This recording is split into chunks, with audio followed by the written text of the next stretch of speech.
Hello everyone, welcome to iRage academy. సెషన్లో మనం మహామాక్ test 52 quant solutions part 3 discuss చేద్దామండి. మీకు ఇప్పటి వరకు పార్ట్ 1 అండ్ పార్ట్ 2లో కలిపి 40 క్వశ్చన్స్ వరకు కవర్ అయినాయి. ఈ సెషన్లో రిమైనింగ్ 15 క్వశ్చన్స్ చూద్దాం మనం. సో క్వశ్చన్ నెంబర్ 41, మీకు 5 to the power of 163 by 1000, 5 to the power of 163ని కనుక మీరు 1000తో డివైడ్ చేస్తే రిమైండర్ అనేది ఎంత వస్తుందని క్వశ్చన్ అండి.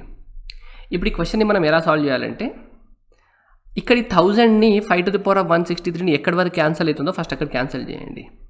చూడండి, నేను దీన్ని 5 cube into 5 to the power of 160 అని రాసుకోవచ్చా అండి? రాసుకోవచ్చు. డినామినేటర్లో 1000, డినామినేటర్లో ఉన్న 1000 నేను ఇలా రాసుకోవచ్చా? మళ్ళీ డినామినేటర్లో ఉన్న 1000ని 125 into 8గా రాసుకోవచ్చా? రాసుకోవచ్చు. అంటే 125 5 cube రెండు క్యాన్సిల్ అవుతుందా? క్యాన్సిల్ అవుతుంది. ఇక్కడ మీరు ఎప్పుడు క్యాన్సిల్ చేస్తారో అప్పుడు మీరు ఒక విషయం గుర్తుపెట్టుకోవాలి, ఏంటంటే మీ ఆన్సర్కి ఇంటూ 125 చేయాలి. ఎంత క్యాన్సిల్ అయ్యిందో ఆ వాల్యూ మీరు క్యాన్సిల్ చేయాలి. ఇక్కడ 125 క్యాన్సిల్ అయింది కదా, ఆన్సర్కి మీరు ఇంటూ 125 చేయాలి. ఓకే, ఇప్పుడు మీ మిగిలింది ఎంత? 5 to the power of 160 by 8, అంతే కదా. నెక్స్ట్, ఇప్పుడు ఈ 5 ఉందా, 5ని మీరు 8కి దగ్గరలో తెచ్చుకోగలగరా చూడదు. అంటే 8 మల్టిపుల్కి దగ్గరలో ప్లస్ ఆర్ మైనస్ 1 లాగా తెచ్చుకోగలుగుతారు లేదా చెక్ చేయాలండి. ఇప్పుడు మీరు దీన్ని 5 square రాస్తే ఎంత అండి? 5 square అంటే 25, అంటే పవర్ 80 అవుతుందా? ఇది పవర్ 80 by 8 ఉందా? ఓకే, 5 square మీరు ఎలా రాయొచ్చు అండి? 25గా రాయొచ్చు. పవర్లో 80 ఉంది, డినామినేటర్లో 8 ఉందా? చూడండి, 25ని 8తో డివైడ్ చేస్తే మీకు రిమైండర్ ఎంత వస్తుంది? 1 వస్తుంది. సో రిమైండర్ 1 వస్తుంది కాబట్టి 1 to the power of మీకు ఎంత ఉన్నా కూడా ఈ మొత్తానికి రిమైండర్ ఎంత అండి? ఈ మొత్తానికి రిమైండర్ 1 వచ్చింది. కానీ నేను మీకు చెప్పింది ఏంటండి, ఇంతకుముందు ఎంత క్యాన్సల్ అయిందో ఆ క్యాన్సల్ అయిన దాన్ని మీరు ఇక్కడ మల్టిప్లై చేయాలి 125. సో మీ ఆన్సర్ రిమైండర్ అనేది 125 అవుతుంది. Option A. Question number 42, x equal to 2 plus 2 to the power of 2 by 3 plus 2 to the power of 1 by 3 అయితే ఇక్కడ ఉన్న వాల్యూ ఫైండ్ అవుట్ చేయాలండి మీరు. చూడండి, ఎక్స్ క్యూబ్ కావాలంటే మీరు దీన్ని క్యూబ్ చేయాలి కదా. అయితే ఇప్పుడు ఈ 2ని నేను ఇటు తీసుకొస్తున్నాను, x - 2 చేస్తున్నాను, equal to 2 to the power of 2 by 3 plus 2 to the power of 1 by 3 అవుతుంది. ఓకే, ఇప్పుడు నేను క్యూబ్ చేస్తున్నాను 2 sides. ఇక్కడ ఒక సైడ్ క్యూబ్ చేస్తున్నాను, ఇటు సైడ్ కూడా క్యూబ్ చేస్తున్నాను. క్యూబ్ చేస్తే ఏమొస్తుంది చెప్పండి? ఏ క్యూబ్ మైనస్ బీ క్యూబ్ అంటే మీ ఫార్ములా ఏముంటుంది? ఏ క్యూబ్ ఉంటుందా? దీన్ని మీరు ఎక్స్పాండ్ చేస్తే ఎక్స్ క్యూబ్ ఉంటుంది, ఏ క్యూబ్ మైనస్ బీ క్యూబ్ అంటే బీ క్యూబ్ అంటే -8, బీ వాల్యూ ఎంత ఉందండి? 2 క్యూబ్ అంటే 8 ప్లస్ 3a అంటే a, బీ స్క్వేర్ అంటే ఎంత అండి? 2 స్క్వేర్ అంటే 4 మైనస్ 3a స్క్వేర్ బి, ఏ స్క్వేర్ అంటే ఎక్స్ స్క్వేర్, బి అంటే 2. ఓకే, ఈక్వల్ టు ఇప్పుడు దీన్ని క్యూబ్ చేస్తే ఏమొస్తుంది చూడండి, ఏ క్యూబ్ అంటే ఎంత? 2 to the power of 2 by 3 power 3 అంటే ఇక్కడ 2 స్క్వేర్ ఉంటుందండి. మీరు దీని కనుక పవర్ 3 చేస్తే ఈ 3 క్యాన్సిల్ అయ్యి 2 స్క్వేర్ ఉంటుంది. బీ క్యూబ్ దీన్ని కూడా పవర్ చేస్తే ఈ 3 క్యాన్సిల్ అయిపోయి మీకు 2 to the power of 1 ఉంటుంది. మీరు ఇలా రాసుకోవచ్చా అండి? X plus y whole cube equal to x cube plus y cube plus 3xy into x plus y. ఇక్కడ మీరు ఏది పెట్టుకున్నా అదే వస్తుందండి. సో 3 ఇంటూ ఏబి అంటే ఏంటండి? 2 to the power of 2 by 3 into 2 to the power of 1 by 3, 3ab into a plus B. A plus B అంటే ఇదే కదా. ఇప్పుడు నేను దీన్ని x - 2 equal to 2 to the power of 2 by 3 plus 2 to the power of 1 by 3 రాసుకున్నానా? ఇక్కడ రాయాల్సింది మీరు బ్రాకెట్లో రాయాల్సిన వాల్యూ ఏముందండి? ఈ వాల్యూ రాయాలి. ఈ ప్లేస్లో నేను ఈ వాల్యూ రాసుకోవచ్చా నేను సింపుల్గా? చూడండి, ఈ ప్లేస్లో నేను ఇక్కడ మీకు 2 to the power of 1 by 3 కదా. ఓకే, ఇక్కడ బ్రాకెట్లో నేను రాసుకోవాల్సిన వాల్యూ ఇది, కానీ అది దీనికి ఈక్వల్ కాబట్టి నేను దాని ప్లేస్లో ఈ వాల్యూ సబ్స్టిట్యూట్ చేసుకోవచ్చు. ఇక్కడ నుండి మీకు సింపుల్ అండి, ఇంకా సింప్లిఫై చేస్తే ఆన్సర్ వచ్చేస్తుంది ఎక్స్ క్యూబ్. ఇక్కడ మీ క్వశ్చన్లో -6x² అన్నారా? చూడండి, -6x² వచ్చింది, రైట్? -6x². నెక్స్ట్ ఏముందండి మీ క్వశ్చన్లో కావాల్సింది +6x. ఇక్కడ చూడండి 3 4 12x ఉందా? 12x -8, right? ఇక్కడ 2 స్క్వేర్ అంటే 4, 2 to the power of 1 అంటే 2, అంటే 4 + 2 అంటే 6 ప్లస్ 3 ఇంటూ మీకు 2^2/3 ఇంటూ 2^1/3 చేసినప్పుడు పవర్లు యాడ్ అయినప్పుడు 2/3 + 1/3 ఏమవుతుందండి 1 అవుతుంది. అంటే ఇక్కడ జస్ట్ మీకు 2 మిగులుతుంది x - 2 అవుతుంది. ఇప్పుడు x³ - 6x² + 12x equal to ఈ 8 ఎటు వెళ్ళింది అనుకోండి ఏమవుతుందండి మీకు +8 అవుతుంది. 8 + 6 ఎంత 14 అవుతుంది. ఇక్కడ 3 2 6 x అవుతుంది -12 అవుతుంది. అంతేనా 12. ఈ 6x ఇటు వస్తే ఏమొస్తుంది చెప్పండి x³ - 6x² + 12x - 6x అంటే +6x అవుతుంది. 14 - 2 అంటే 2 అవుతుంది. మీకు కావాల్సింది ఏదైనా x³ - 6x² + 6 ఈక్వల్ ఎంత 2. Option B. Question number 43. A gardener has to plant trees in rows containing equal number of trees. If you plant in rows of 6, 8, 10 or 12, then 5 trees are left unplanted. But if you plant in rows of 13 trees each, then no tree is left. What is the number of trees that gardener plants? Okay.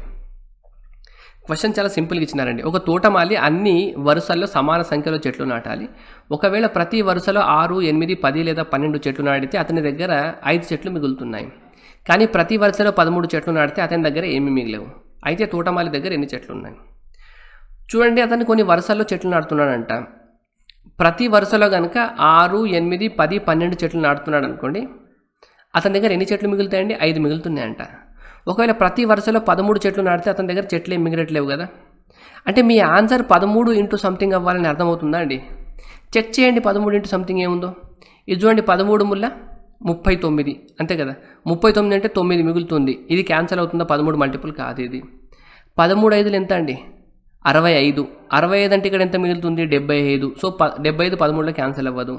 845 చూడండి 13 6ల 78.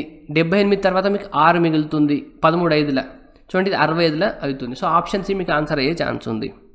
నన్ను అయ్యే chance కూడా ఉంది. ఒకసారి check చేసుకొని చూద్దాం చూడండి. ఇక్కడ మీ క్వశ్చన్లో ఏమన్నారండి అసైన్డ్ 6, 8, 10 లేదా 12 చెట్లు నాటితే అతని దగ్గర 5 మిగిలాలా. అంటే 845 నుండి కనుక మీరు 5 మైనస్ చేసినారనుకోండి ఏమవుతుంది మీకు 840. 840కి ఈ నెంబర్స్ అన్నీ డివైడ్ చేయాలండి. 6తో ఈ నెంబర్ డివైడ్ అవుతుందా. 6తో డివైడ్ అవ్వాలంటే ఆ నెంబర్ 2తో అవ్వాలి 3తో అవ్వాలి. ఇది ఈవెన్ నెంబర్ ఉంది. అండ్ 8 4 12 3తో అవుతుంది. 8తో డివైడ్ అవుతుంది కదా అవుతుంది. 10తో అవుతుంది. 12తో 12 గేళ్ళ 84. సో ఇది మీకు రైట్ ఆన్సర్.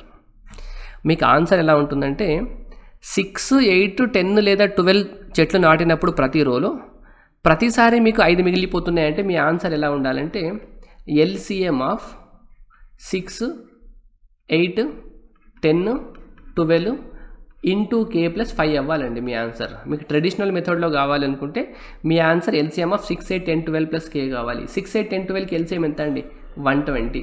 120 ఇన్ K + 5 అవ్వాలి. ఈ K ఎందుకు తీసుకున్నామంటే మనం మీ ఆన్సర్ 13 మల్టిపుల్ కూడా కావాలి. ఎందుకంటే ప్రతి వరుసలో 13 చెట్లు కనుక నాటితే మీకు అక్కడ ఏం మిగలొద్దు. అంటే ఇది మీకు మొత్తం ఇది K ఎలా ఉండాలి 13 మల్టిపుల్ అయ్యేటట్టు ఉండాలి మీకు. సో K 1, 2, 3 ఇలా సబ్స్టిట్యూట్ చేసుకుంటూ వెళ్తే మీకు ఆన్సర్ వస్తుందండి. అదంతా చేయాల్సిన అవసరం లేదు. మీరు K = 7 దగ్గర 12 గేళ్ళ 840 అవుతుంది +5 అవుతుంది. 845 అనేది మీకు 13 మల్టిపుల్ అవుతుంది. కానీ ఇవన్నీ చేయకుండా మీ ఆన్సర్ 13 మల్టిపుల్ ఉండాలని చూసి పెట్టేసేయండి. 13 మల్టిపుల్ 2 ఉన్నాయనుకోండి ఆ నెంబర్ని 6, 8, 10, 12తో డివైడ్ చేస్తే రిమైండర్ 5 వస్తుందా లేదా చెక్ చేసుకోండి. ఎక్కడిస్తే అదే మీకు answer. What is the unit digit of 1 factorial 2 factorial 3 factorial 99 factorial 100 factorial. 1 factorial value ఎంత అండి 1. 2 ఫ్యాక్టోరియల్ వాల్యూ ఎంత 2 అంతే కదండి. 2 ఫ్యాక్టోరియల్ 2 × 1. 3 ఫ్యాక్టోరియల్ వాల్యూ ఎంత 3 × 2 × 1 6.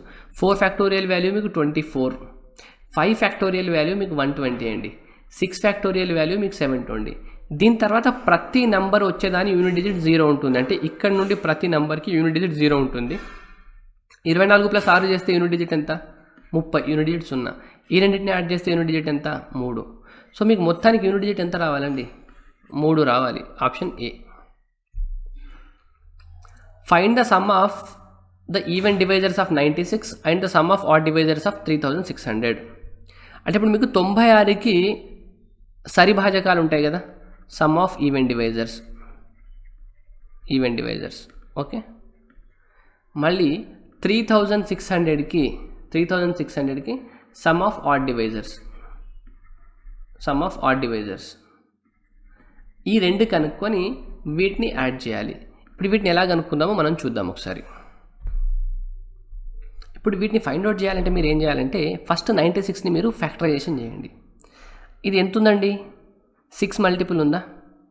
చలో 8 ఉందా? 16 ఆర్ల అంటే 16 32 ఇంటూ దీన్ని మీరు 3గా రాసుకోవచ్చా? 32 ఇంటూ 3. 32 అంటే మీకు 2 to the power of 5, ఇది 3 to the power of 1. ఇప్పుడు ఇలా రాసుకున్న తర్వాత మీకు సమ్ ఆఫ్ ఈవెన్ ఫ్యాక్టర్స్ రావాలంటే ఏం చేయాలంటే 2 to the power of 5 ఉందా? మీరు జనరల్గా సమ్ ఆఫ్ టోటల్ ఫ్యాక్టర్స్ రావాలంటే ఏం చేస్తారంటే మనము 2 power 0, 2 power 1, 2 power 2, 2 power 3, 2 power 4, 2 power 5 అండి. మళ్ళీ 3 power 0, 3 power 1 ఉందా? 3 power 1 ఉందా? సో 0తో మొదలుపెట్టి 3 power 1. 2 to the power of 5 కావాలంటే మీకు 2 to the power of 0, 2 to the power of 1, 2 to the power of 3, 4, 5 ఇలా. ఇది మీకు సమ్ ఆఫ్ ఆల్ ఫ్యాక్టర్స్ అండి. మనం only sum of even divisors అన్న ఫ్యాక్టర్స్ అన్న మనకు ఒకటే కదా. సో ఇప్పుడు ఈ 96కి sum of all the factors కనుక్కోమంటే ఇదండి. ఒకవేళ మీకు ఈవెన్ ఫ్యాక్టర్స్ కనుక్కోమన్నారనుకోండి, దీంట్లో నుండి మీరు ఏం చేయాలంటే సింపుల్గా ఈ 2 to the power of 0 ఉన్న ఒక్కటి మాత్రం రిమూవ్ చేస్తే మీకు సమ్ ఆఫ్ ఈవెన్ ఫ్యాక్టర్స్ వస్తుందండి. ఇవన్నీ ఎందుకంటే మీరు క్లాస్ వింటే మీకు అర్థమవుతుందండి. సో ఇప్పుడు 2 to the power of 1, 2 to the power of 2, 2 to the power of 3, 2 to the power of 4, 2 to the power of 5 ఉందా? ఇది దీని వేల ఎంతండి? 2 + 4 + 8 + 16 + 32 ఇంటూ 3 + 1 ఇది 4 అవుతుంది. అంతేనా? 4 అవుతుంది. చూడండి 8 + 2 10 అవుతుంది, రైట్? ఇది 20 అవుతుంది, 30 అయింది. 30 + 32 అంటే 62 ఇంటూ 4, 4 2 8, 4 6 24 ఇంత వచ్చింది ఆ సమ్. ఇప్పుడు మీకు సమ్ ఆఫ్ ఆడ్ ఫ్యాక్టర్స్ కావాలంటే ఎలా చేస్తారంటే ఫస్ట్ దీన్ని మీరు 36 ఇంటూ 100గా రాసుకోండి. 36 అంటే 9 4 కదా, అంటే 3 స్క్వేర్ 2 స్క్వేర్గా రాసుకోవచ్చు కదా. ఇది మీకు 25 ఇంటూ 4గా రాసుకోవచ్చు కదా. ఈ మొత్తాన్ని చూడండి, 3 స్క్వేర్, ఇక్కడ 2 స్క్వేర్, ఇక్కడ 2 స్క్వేర్ ఉంది కాబట్టి 2 to the power of 4, 5 square ఇలా రాసుకున్నామా. ఫస్ట్ నేను మీకు some of the total factors చెప్తాను. ఇక్కడ మీకు సమ్ ఆఫ్ ఆడ్ డివైజర్సా? మీకు మొత్తం ఫ్యాక్టర్స్లో ఆడ్ ఫ్యాక్టర్స్ ఈవెన్ ఫ్యాక్టర్స్ రెండు ఉంటాయండి. మీకు టోటల్ ఫ్యాక్టర్స్ కావాలంటే దీన్ని ఇప్పుడు ఎలా రాస్తారంటే ఫస్ట్ నేను 2తో స్టార్ట్ చేస్తున్నాను చూడండి. 2 to the power of 0, 2 to the power of 1, 2 to the power of 2, 2 to the power of 3, 2 to the power of 4 into 3 to the power of 0, 3 to the power of 1, 3 to the power of 2 into 5 to the power of 0, 5 to the power of 1, 5 to the power of 2 ఇలా తీసుకుంటారు జనరల్గా. ఇది మీకు total factors కండి. ఈ 3600కి ఉన్న total factors యొక్క some.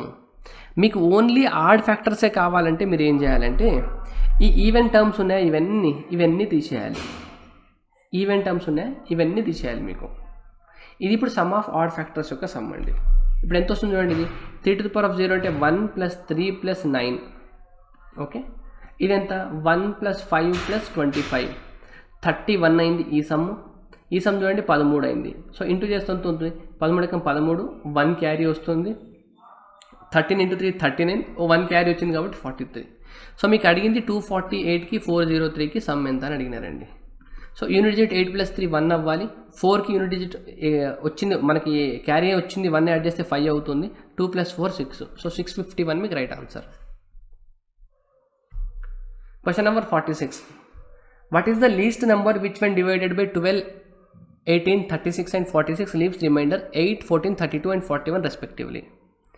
12, 18, 36 మరియు 48తో భాగించిన ప్రతిసారి వరుసగా 8, 14, 32 మరియు 41 శేషాలుగా వచ్చే అతి చిన్న సంఖ్య ఏది? ఆప్షన్ నుండి వెళ్ళిపోవడం అండి. మీకు ఆప్షన్లో ఉన్న లీస్ట్ నెంబర్ ఎంత ఉందండి? 42 ఉంది. మీరు 42ని 45తో భాగిస్తే మీకు శేషం ఎంత వస్తుందండి? ఈ వాల్యూ చిన్నగా ఉంది కదా. ఇప్పుడు 42ని 40తో భాగిస్తే 0 వచ్చి మీకు శేషం మళ్ళీ 42 వస్తుంది. సో ఇదైతే మీ ఆన్సర్ కాదు. నెక్స్ట్ నెంబర్ ఎంత ఉంది? 88 ఉంది, అంతేనా? 42 తర్వాత నెంబర్ 88. 88ని కనుక మీరు 45తో భాగిస్తే శేషం ఎంత వస్తుందండి? 45 అంటే 55, 65, 75, 85, 83, 43 వస్తుందండి. మీరు 88 45తో కనుక భాగించినారనుకోండి, 45 అంటే మీకు 43 శేషం వచ్చిందా? చూడండి, 45తో భాగిస్తే మీకు శేషం ఎంత రావాలి? 41 రావాలండి. అంటే రావట్లేదు కదా 41, ఇక 43 వస్తుంది. సో ఇది కూడా మీ ఆన్సర్ కాదు. నెక్స్ట్ నెంబర్ ఎంత ఉంది? 98 ఉంది. 98 కనుక మీరు 45తో భాగిస్తే శేషం ఎంత వస్తుంది? ఇక్కడ 8 వస్తుందండి. చూడండి 90 మీకు శేషం 2 వస్తుంది. అంటే ఇది కూడా మీ ఆన్సర్ కాదు. అంటే మీ ఆన్సర్ ఇది అయ్యే ఛాన్స్ ఉంది. అంతేనండి. 45తో భాగిస్తే మీకు ఎంత రావాలి? 176ని కనుక మీరు 45తో భాగిస్తే ఎంత వస్తుంది రిమైండర్? రైట్, 176 ఉంది.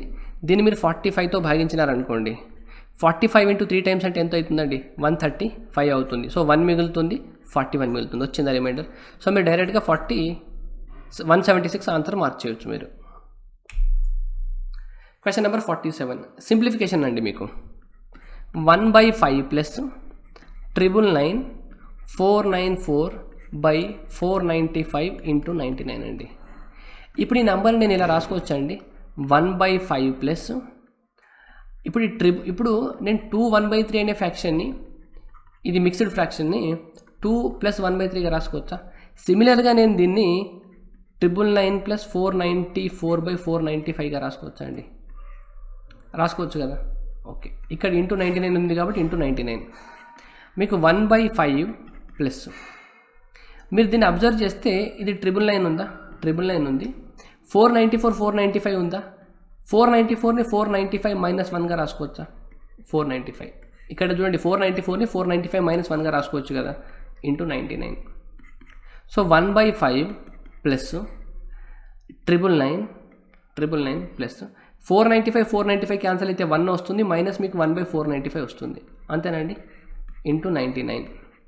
ఓకే, 1/5 ప్లస్ 999 + 1 అంటే ఎంత అండి? 1000. 1000కి ఇంటూ 99 చేస్తే 99 మైనస్ 1/495 ఉంది, ఇంటూ 99 ఉంది. 99 అనేది 5 టైమ్స్లో క్యాన్సిల్ చేస్తుందండి. అంటే ఇక్కడున్న 1/5 ఇక్కడున్న మీకు -1/5తో క్యాన్సిల్ అవుతుంది. మీకు మిగిలింది ఎంత? 99,000. సో అదే మీకు right answer. Option 99,000, option B. చూడండి 99,000. Question number 48 in triangle PQR S and TR points on sides PR and PQ respectively such that PQR equal to PST if PT equal to 5, PS equal to 3 and TQ equal to 3, then length of SR is. ఏం లేదండి, మీ దగ్గర ఒక triangle PQR ఉంది. Triangle PQR ఉంది. S and TR points on sides PR and PQ. So PR పైన S అనే point ఉంది, PQ పైన మీకు T అనే పాయింట్ ఉంది. అంతేనా? Okay, right. ఇంకేమన్నారు? PQR అంటే ఇక్కడున్న యాంగిల్ ఆల్ఫా అయితే PST ఇక్కడున్న యాంగిల్ ఆల్ఫా అవుతుంది. And PQR equal to PST. చూడండి, ఇప్పుడు ఈ యాంగిల్ రైట్, ఇక్కడున్న యాంగిల్కి మీకు ఈక్వల్ అవుతుందండి. ఇక్కడున్న యాంగిల్కి బీటా ఉంటే ఎందుకు అవుతుందో నేను చెప్తా చూడండి. ఇప్పుడు ఇటువంటి కేసు వచ్చినప్పుడు మీరు ఏం చేయాలంటే, ఇక్కడ ఆల్ఫా అయిందా, మీకు ఒక ట్రయాంగిల్ ఏంది, మీరు PTS అనే ట్రయాంగిల్ కంపేర్ చేయండి. PTS ట్రయాంగిల్ అండ్ PQR అనే ట్రయాంగిల్ కంపేర్ చేయండి. ఎస్ దగ్గర మీకు ఆల్ఫా ఉందా, క్యూ దగ్గర ఆల్ఫా ఉంది. ఓకే, ఈ ట్రయాంగిల్ చూడడానికి మీకు పెద్దగా ఉంటుంది. ఈ ట్రయాంగిల్ ఏమో చిన్న ట్రయాంగిల్, ఈ ట్రయాంగిల్ మీకు పెద్దది. కావాలంటే మీరు డయాగ్రామ్ని మీరు పెద్దగా చేసుకోండి. ఇది PQR అనుకోండి, ఇది PQR. ఓకే, ఎస్ దగ్గర ఆల్ఫా ఉంటే ఇక్కడ మీకు క్యూ దగ్గర ఎంత ఉండాలి? ఆల్ఫా ఉండాలి. ఇక్కడ మీకు P దగ్గర ఈ యాంగిల్, PQRలో ఈ యాంగిల్ సేమా అంటే ఈ రెండు యాంగిల్ సేమ్. చూడండి, ఈ రెండు యాంగిల్ సేమ్ అయినాయి అంటే ఇక్కడ ఉన్న యాంగిల్ సేమ్ అవ్వాలి కదండి. మీకు ట్రయాంగిల్లో 2 యాంగిల్స్ సేమ్ అయితే ఆటోమేటిక్గా థర్డ్ యాంగిల్ మీకు సేమ్ అవ్వాలి, ఎందుకంటే సమ్ 180 degrees అవుతుంది కాబట్టి. రైట్, ఇక్కడ బీటా ఉంటే మీకు ఇక్కడ బీటా ఉండాలి. ఇది అర్థమైందా?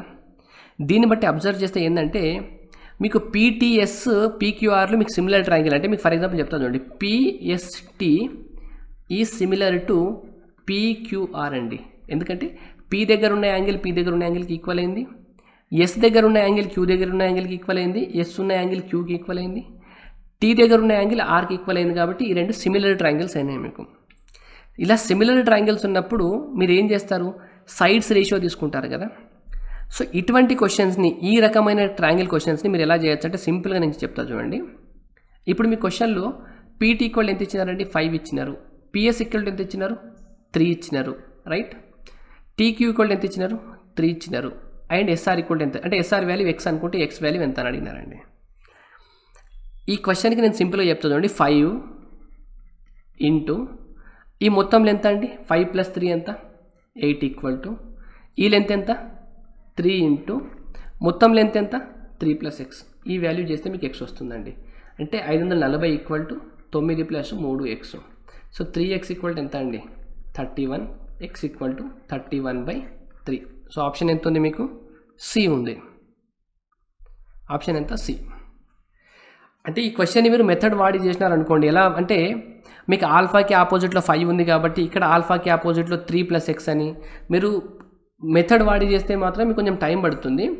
కానీ సిమిలారిటీ ఉన్నప్పుడు మనం ఏం చేస్తామంటే ఈ రకంగా సిమిలారిటీ అంటే ఇక్కడ యాంగిల్ కనుక ఇక్కడ యాంగిల్ ఈక్వల్ అయినప్పుడు మీరు ఈ సైడ్ ఇంటూ టోటల్ సైడ్ ఈ 3 ఇంటూ ఈ టోటల్కి మల్టిప్లై చేసినారనుకోండి మీకు ఈక్వల్ అవుతుంది. ఇక్కడ సిమిలారిటీ ఎలా ఉంది చూడండి, ఇక్కడ యాంగిల్కి ఈక్వల్ అవుతుంది. మీకు ఇంకో సిమిలారిటీ ఇంకో లాగా కూడా అప్లై అవుతుందండి.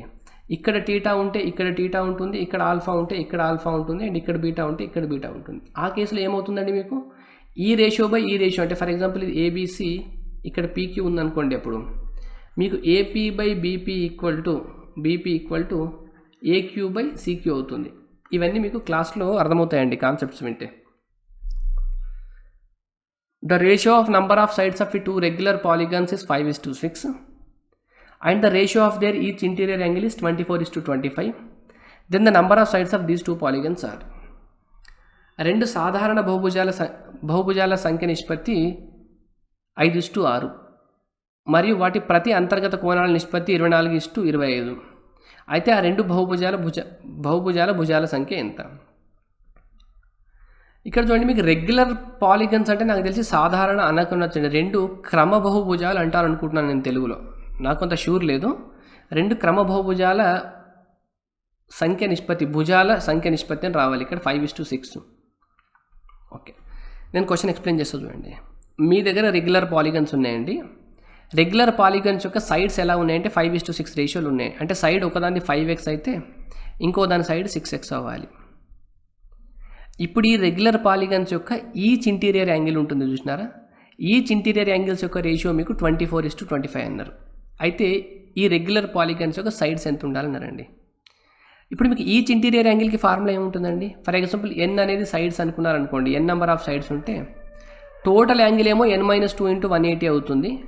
ఒక రెగ్యులర్ పాలిగన్కి n సైడ్స్ ఉంటే టోటల్ యాంగిల్ ఇంత అవుతుంది. టోటల్ యాంగిల్ బై n చేస్తే మీకు ఈచ్ ఇంటీరియర్ యాంగిల్ వస్తుందా? ఈచ్ ఇంటీరియర్ యాంగిల్ వస్తుంది కదా. ఓకే, అదే చేద్దాం చూడండి.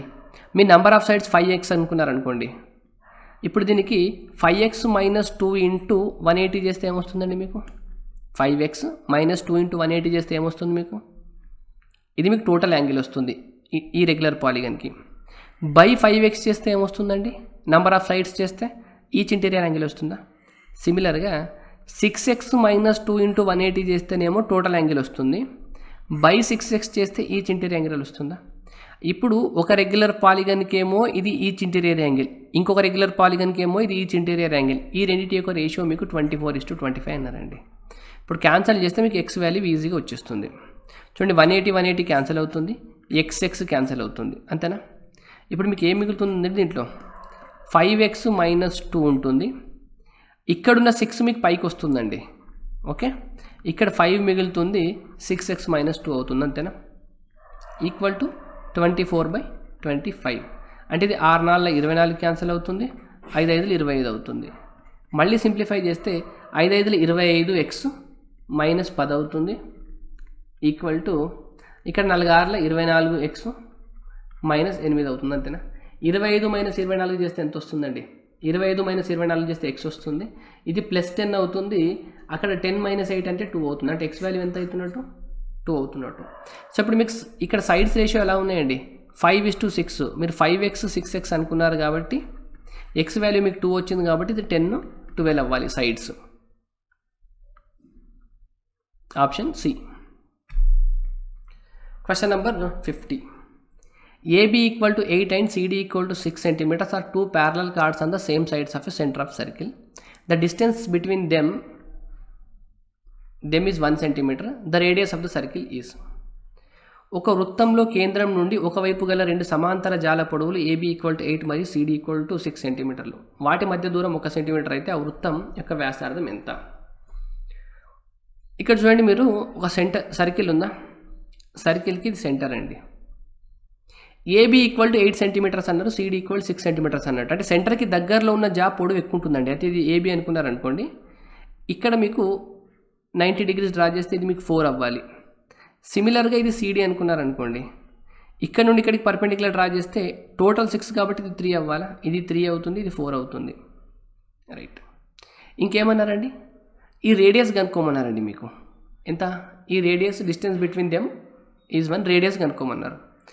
సింపుల్గా నేను రేడియస్ ఆప్షన్ నుండి 5 అని చెప్తాను. ఎందుకంటే మీకు రైట్ యాంగిల్ ట్రిప్లెట్స్ కనుక చూస్తే 3, 4, 5 కదండి. ఇక్కడ 4 కనిపిస్తుంది, ఇక్కడ 3 కనిపిస్తుందా, ఇది 5 అయింది అనుకోండి. మీరు ఇక్కడ ఈ ట్రయాంగిల్ కనుక మీరు అబ్జర్వ్ చేస్తే ఇది 5, ఇది 4 అంటే ఇది 3 అవ్వాలా. ఓకే. మళ్ళీ మీరు ఈ ట్రయాంగిల్ అబ్జర్వ్ చేసినారనుకోండి, ఈ ట్రయాంగిల్ ఇది కూడా రేడియసే కదా. ఇప్పుడు ఇది 5 అయింది అనుకోండి, ఇది 3 అయింది అనుకోండి, ఈ టోటల్ ఎంత అవ్వాలి, 4 అవ్వాలా. చూడండి, ఇక్కడ నుండి ఇక్కడికి 4 ఉంది, ఇక్కడ నుండి ఇక్కడికి 3 ఉంది, మధ్యలో గ్యాప్ 1 ఉందా. అంటే రెండింటి యొక్క మధ్యలో గ్యాప్ 1 అని క్వశ్చన్లో ఇచ్చినారా, మ్యాచ్ అయిపోయింది. కాబట్టి మన ఆన్సర్ డైరెక్ట్గా 5 అనొచ్చు. మనం డైరెక్ట్గా ఆన్సర్ 5 అనొచ్చు, ఆప్షన్ ఏ. మీకు 51 నుండి 55 వరకు డిఐ క్వశ్చన్స్ అండి. ఇక్కడ డిఐలో ఏది ఇచ్చినారంటే, ఒక బొమ్మల కంపెనీ వాళ్ళ యొక్క ఇయర్లీ ప్రొడక్షన్ ఇచ్చినారండి. యాన్యువల్ ప్రొడక్షన్ ఆఫ్ ఒక toy 5 products of famous toy company. Okay, ఒక టాయ్ కంపెనీ ఉంది, బొమ్మలు తయారు చేసే కంపెనీ. ఈ 92 నుండి 96 వరకు వాళ్ళు ఒక్కొక్క టాయ్ని ఎంత తయారు చేస్తున్నారో వాళ్ళ ఇచ్చినారండి total. Question number 51. What is the approximate percentage increase in the production of monopoly from 93 to 95? మోనోపోలీలో 93 105 ఉంటే ఎంత అయిందండి మీకు, 125 అయింది. ఎంత పెరిగింది, 20 పెరిగింది. అప్రాక్సిమేట్లీ ఎంత పర్సెంట్ అండి, 20% అనిపిస్తుంది ఇక్కడ చూడండి. సో ఆప్షన్ బి 2 రైట్గా మార్క్ చేయొచ్చా మీరు. 105 ఉంది, ఎంత పెరిగింది, 20 పెరిగింది. దీంట్లో ఎంత శాతం అండి, 10.5 అంటే మీకు 10% కదా. 20% అంటే ఎంత, 21 కదా అప్రాక్సిమేట్లీ. సో 20% పెరిగింది. Question number 52. For which toy category there has been a continuous increase in the production over the years? అన్ని సంవత్సరాల్లో ఏ బొమ్మల విభాగం యొక్క ఉత్పత్తిలో నిరంతర పెరుగుదలను సూచిస్తుంది? చూడండి, లూడో చూడండి, లూడోలో చూడండి ఇక్కడ తగ్గింది, చూడండి పెరిగింది పెరిగింది పెరిగింది, కానీ ఇక్కడ మాత్రం ఇక్కడ నుండి ఇక్కడ తగ్గిందా, నిరంతరం పెరుగుదల ఉండాలి. చెస్ చూస్తే 78 నుండి 100 అయింది, 100 నుండి 92 ఇక్కడ తగ్గింది, చూడండి మైనస్ అయిందా. ఓకే. మోనోపోలీ చూడండి 90 నుండి 105 అయింది, పెరిగింది పెరిగింది, చూడండి ఇక్కడ నుండి ప్లస్ అయింది ప్లస్ అయింది ప్లస్ అయింది ప్లస్ అయింది. సో 3 రైట్ ఆన్సర్ మీకు. Question number 53. What is the percentage drop in production of ludo from 92 to 94? Ludo 92 నుండి 94కి ఎంత డ్రాప్ అయింది చూడండి, -20 తగ్గిందా. 200లో 20 అంటే ఎంత పర్సెంట్ అండి, 10% తగ్గింది అన్నట్టు కదా. Option 4. Question number 54. For which of the following toys the total production of all the 5 years in the maximum? All the 5 years is the maximum. క్రింది ఏ బొమ్మలకు 5 సంవత్సరాల మొత్తం ఉత్పత్తి గరిష్టంగా కలదు? సో ఇప్పుడు మీరు సింపుల్గా టోటల్ చేసుకోవడం అండి. ఇప్పుడు లూడో ఉందా, లూడోకి టోటల్ చేస్తే చూడండి ఎలా ఉంది. ఇప్పుడు లూడో ఒకటి ఇచ్చినారు మీకు, నెక్స్ట్ స్క్రాబుల్ ఇచ్చినారు 2, చెస్ ఉంది అండ్ క్యారమ్ ఉంది. మీరు సింపుల్గా అబ్జర్వ్ చేస్తే దీని టోటల్ ఎక్కువ కనిపిస్తుంది చూడండి. ఇక్కడ అన్ని 200 ఉన్నాయి, ఇక్కడ చూడండి ఇవన్నీ 200 కన్నా తక్కువ ఉన్నాయి, ఇక్కడ 200 కన్నా ఎక్కువ ఉంది, 200 కన్నా ఎక్కువ ఉంది. సో మీకు ఖచ్చితంగా లూడోనే రైట్ ఆన్సర్ అవుతుందండి. ఇక్కడ చెస్ చూడండి ఇవన్నీ 100కి దగ్గరలో ఉన్నాయి, ఇవన్నీ 100 కన్నా తక్కువ ఉన్నాయి. ఇక్కడ 200, 180, 195, 150. ఇక్కడ చూడండి ఇక్కడ ఈ 150కి ఈ 150 మ్యాచ్ అయింది, ఈ 180కి 180 మ్యాచ్ అయింది మీకు. అండ్ ఇక్కడ చూడండి ఈ 2 మ్యాచ్ అయిపోతే 175 కన్నా 200 ఎక్కువ ఉంది, 160 కన్నా 195 ఎక్కువ ఉంది, 195 కన్నా ఇది ఎక్కువ ఉంది. సో టోటల్ చేస్తే మీకు లూడోనే ఎక్కువ వస్తుందండి. Question number 55. The production of chess in 1993 was what percent of the production of carrom in 1992? Chess in ఎంత అండి, 1993 100, ఇది అనేది క్యారమ్ ఇన్ 1993 70, ఎంత పర్సెంట్ అని అడిగినారండి. చూడండి పర్సంటేజ్ కావాలంటే మీకు ఇంటూ 100 చేస్తే సరిపోతుందా, 0 క్యాన్సల్. అంటే 1000/7 అంటే ఎంత అండి, మీకు 100 కన్నా ఎక్కువ రావాలి. 100 కన్నా ఎక్కువ ఒకటే ఆప్షన్ ఉంది కదా, మీరు సాల్వ్ చేస్తే 142% వస్తుంది. ఆప్షన్ డి మీకు రైట్ ఆన్సర్. మీకు డిఐ అనేది చాలా ఈజీ ఉందండి ఈ ఎగ్జామ్లో.